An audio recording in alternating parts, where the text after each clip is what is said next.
Hi, boys and girls. Miss Abdal here for our first counseling core instruction lesson of our NTI time.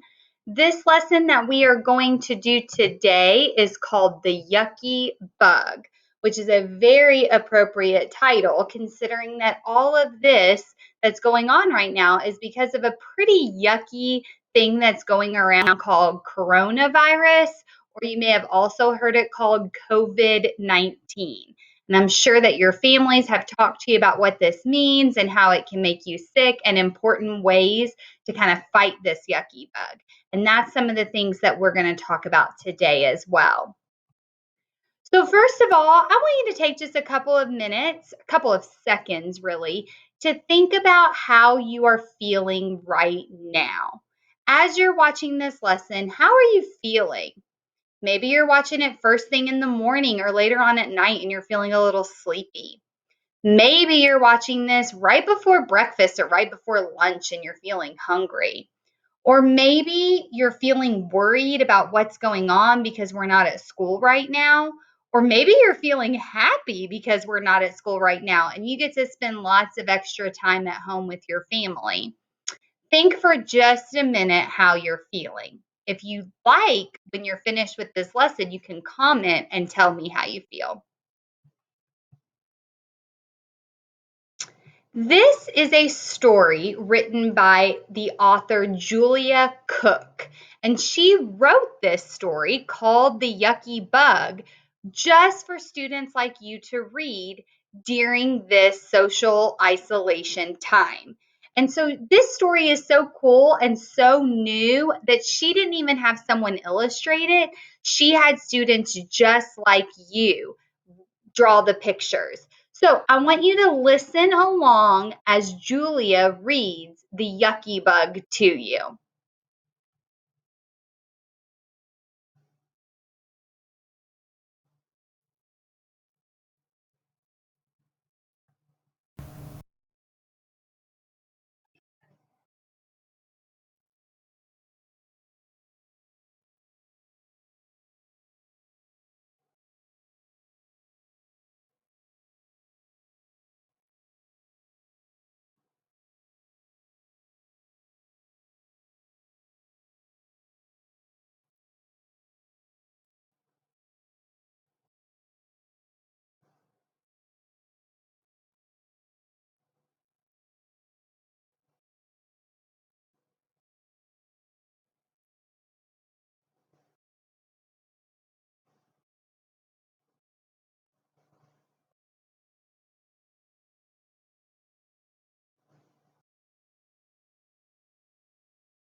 Boys and girls, I hope you enjoyed that story. It is also available on our Jacob Counselor's Corners website. So in the story, they talk about the magic 5 that it will take to make sure that you don't get the yucky bug. So number 1, stay at home when you get the chance. And this is why we aren't going to school right now. We are staying in our own homes and doing something called social isolation, which means that you're staying away from people that you don't live with. Number 2, use your elbow when you sneeze or cough. So instead of going into your hands or not covering up at all, use your elbow when you sneeze or cough. Number 3, if your hands touch things that others have touched, use soap and water to wash them off. And that's a really important one. You want to wash your hands or use hand sanitizer a lot to help make sure that you're keeping those germs away. Keep a distance from others when you go outside or travel from place to place. So you're probably not going many places right now, although it has been very beautiful outside. Maybe you've been going out to play. If you do that, you want to keep a distance from anyone who does not live in your house with you. Some people say to make sure you have 6 feet away from other people. And that doesn't mean you have to be rude or mean or yell at them. You can just wave from afar and they'll know why you're staying away. And then the last one of the magic 5 is to keep your hands away from your face. So it's more easy to spread those germs if your hands are up by your face all the time. So you want to do your best to keep those away. Now, at the beginning of this, we talked about how you were feeling right now. And one of the feelings that I bet a lot of you thought of was worry. And in our story, Junior was worried too. So let's spend a little bit of time talking about worry. Take 5 seconds to put in your brain what you think worry means. 5, 4, 3, 2, 1. So, worry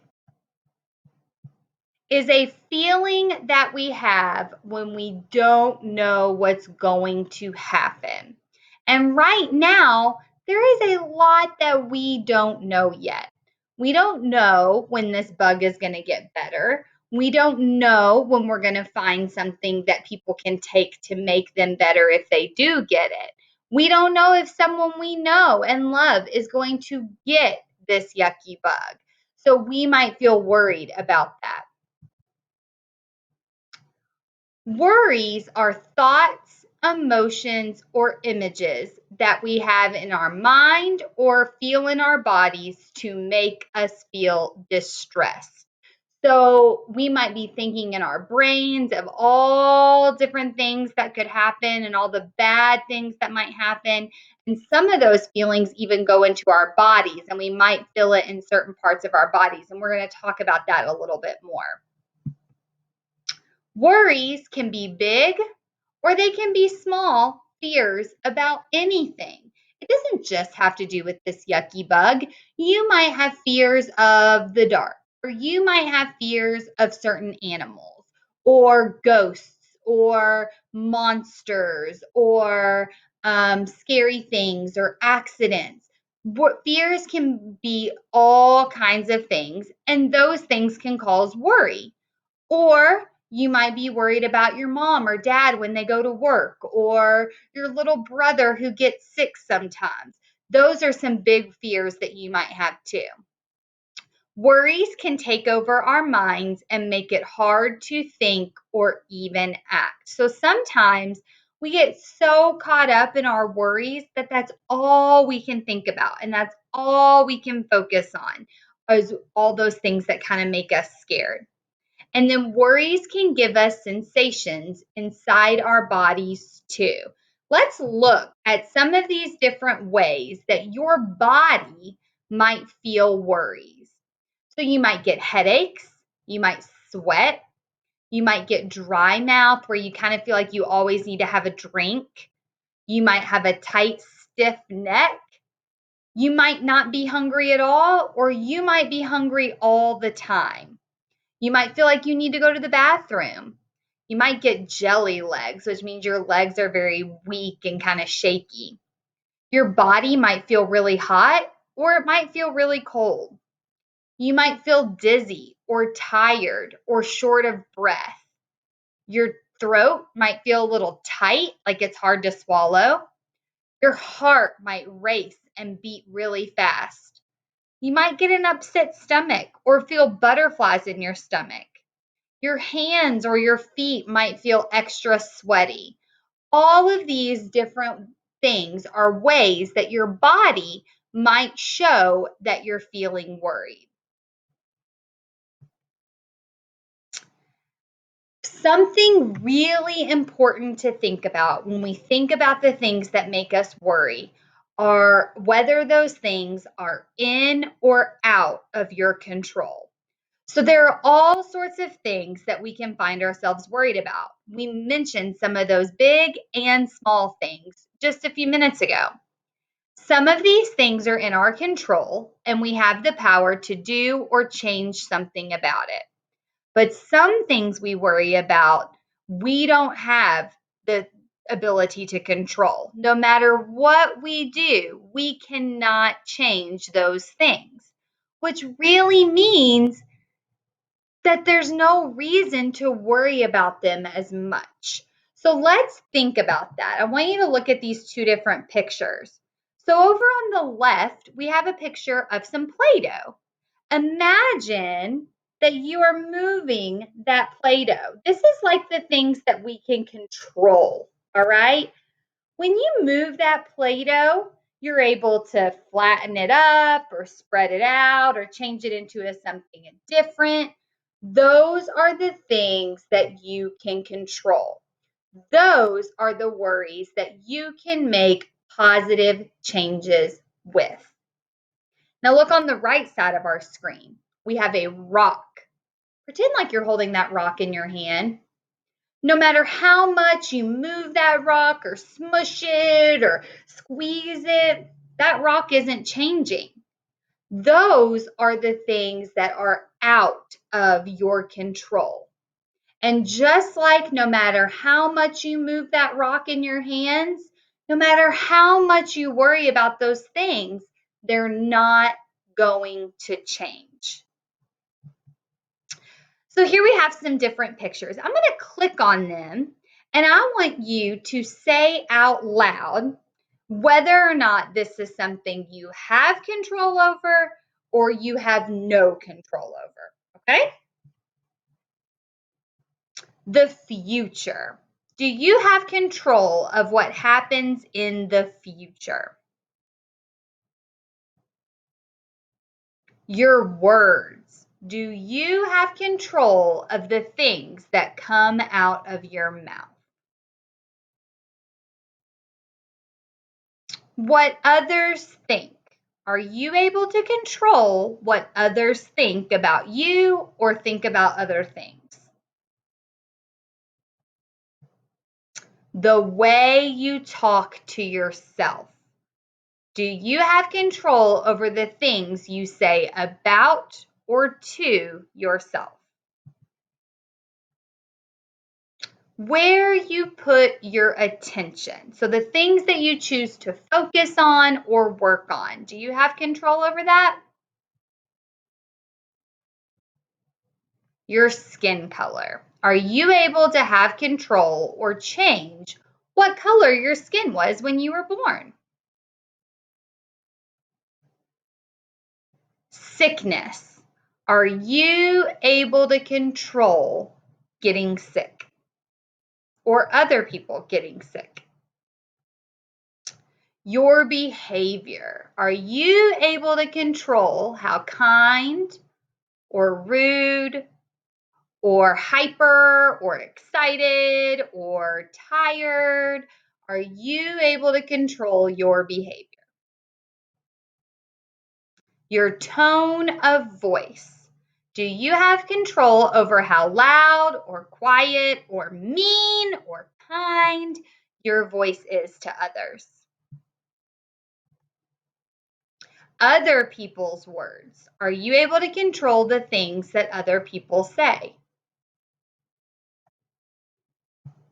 How you treat others. Do you have control over how you treat other people?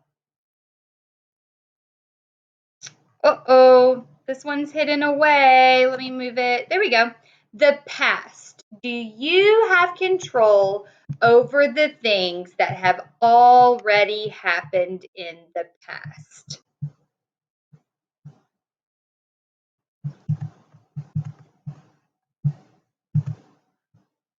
Boys and girls, I'm so sorry. I was trying to get my camera back up. Oh, I think I did. Okay, perfect. Sorry about that, you all. I wanted to move that so that you could see, and then my camera went away. So let's go back to these things. Let me click really quickly to take all of them away.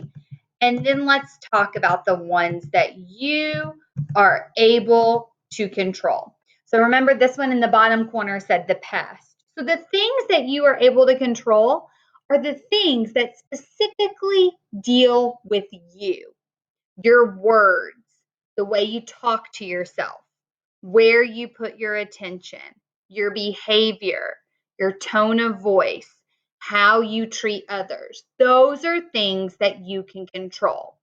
Now, I do want to look at two of these because they're a little bit tricky. First, the future. There are lots of things about the future that you cannot control.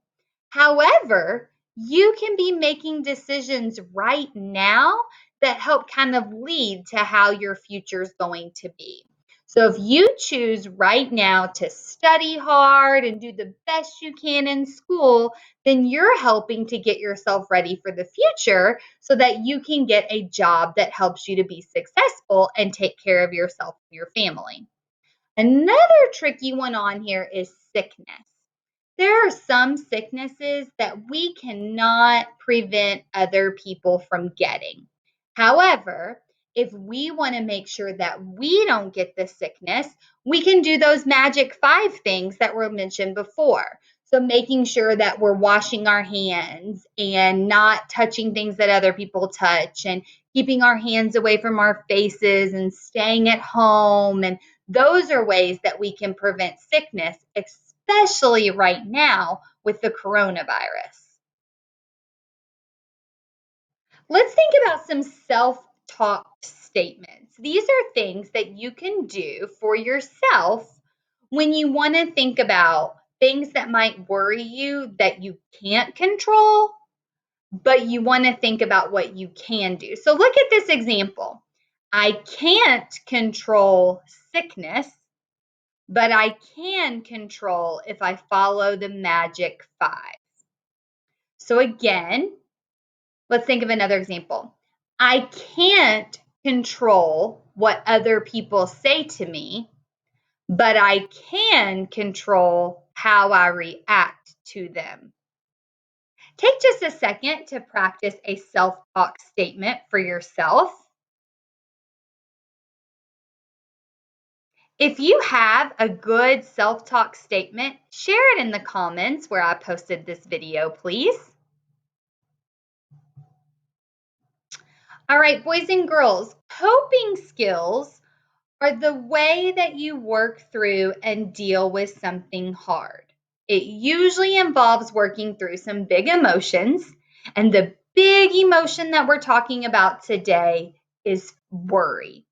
So you can use some different coping skills or tools that can help to calm you down when you are feeling worried. And if you look on the right side of our screen, we have a chart with all different sorts of coping skills. And when we're finished with this lesson, I'm going to show you an assignment that I uploaded onto your Google Classroom that you can do something with this chart and show me what coping skills you use. So let's go through and we're going to talk about 5 coping skills that I think are really important and very helpful. This can be our very own Magic 5. So the first one is grounding. Okay, grounding means that you use your 5 senses. You think about 5 things you can see, 4 things you can feel, 3 things you can hear, 2 things you can smell, and 1 thing you can taste. If you take some time to go through and do that, by the time you list the 1 thing you can taste, you'll probably find that your body is feeling much more calm. Number 4, controlled breathing. So there are all different strategies for doing controlled breathing. This one, star breathing, means that you kind of think about the outline of a star. And as you move your finger following the outline, you breathe in and pause and breathe out and pause. Go ahead and practice that for a second. If you want, you can even trace the screen where the star is, or you can imagine a star in front of you. Number 3 is positive thinking. Thinking positive thoughts is one of the most powerful coping skills you can practice. That is something in your control. So let's think about that. Let's practice that. Let's focus on a positive. One of the positives that we have right now is that we get a lot of extra time at home. And some of that extra time at home may mean that we have people in our homes that aren't usually here as much because they're working or they have to go other places. And now we get to have them at home with us. So think about what you're going to do with your extra time at home. For me, I'm going to spend some more time being active and walking and exercising. I'm going to make sure that I eat healthy foods and cook a little bit more than I usually do. I'm going to spend time with my husband and my dog. We might play games. I'm going to read some books for fun that I want to enjoy reading. These are some positive things that I have. Number 2, do something active. What are fun things you like to do to stay active? What are some things that you like to do to exercise or keep your heart pumping and your blood flowing? We've had some beautiful weather lately, so I bet a lot of you have enjoyed going outside.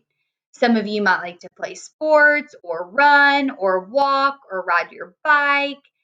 Mr. Yates has been posting some really great PE activities right now. Think about some fun things that you like to do to stay active. And number 1, talk to a trusted adult. This is one of my favorite ones because I hope that for each of you, I am a trusted adult that you can talk to.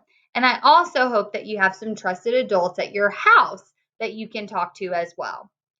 Talking to an adult is so important when you're struggling with your feelings. That's why we made this our number 1 coping skill. Some of our feelings are too big, too complicated, or too confusing to figure out on our own. And that's why we need to talk to someone else. And a lot of times, just saying what you are thinking or feeling out loud can help you feel better.